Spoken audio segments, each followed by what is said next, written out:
Fake news kun dili kuno tinuod ang report nga dunay nangidnap og bata dito sa lungsod sa Tabogon. Dugang detalye sa live report ni Nico Sereno. Nick?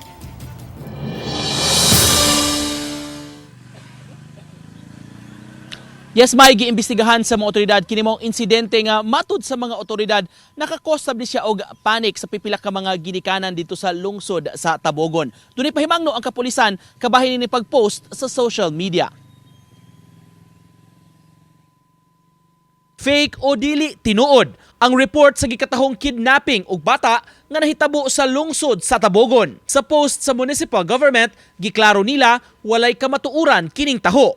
Tuyog yung giimbestigahan sa PNP nga miadto sa balay sa netizen nga nagpost. Dili taga Tabogon ang maong babay kundi taga lungsod sa Borbon. Nagpost na og public apology ang maong babay nangayog dispensa sa iyang gihimo. Naalarma lang kuno siya kay duna siya'y apo. Matod sa Tabogon Police Station, importante nga mamahimong responsable sa mga post sa social media. Di lagi magpataka og post sa social media kay makakus mo og panik sa mo og chismis ang atong gipost. Wala gani dili kita mo nahintungdan gani ba. Nang hinaot ang PNP, dili kini sun-on sa mga tao aron dili makaapekto sa publiko. Patuyang tanya, i-share na hinuon nya mag-viral na hinuon.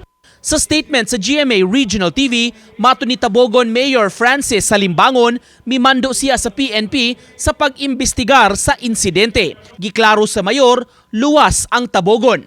Mihangyo siya sa mga tao, dili magpasagad og post nga walay hustong impormasyon gikan sa mga otoridad.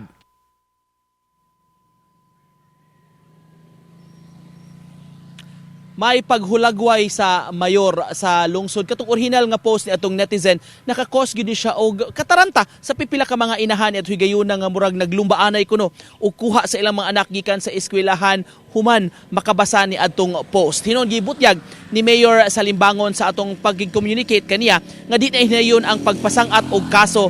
Batok ni atong maong netizen ang importante na pahimangnuan na kini ug nagkat-o na kini siya sa iyang gibuhat ug pahimangno na sab kini sa uban nga dili kini sundugon ang iyang gihimo. May Daghang salamat, Nico Sereno.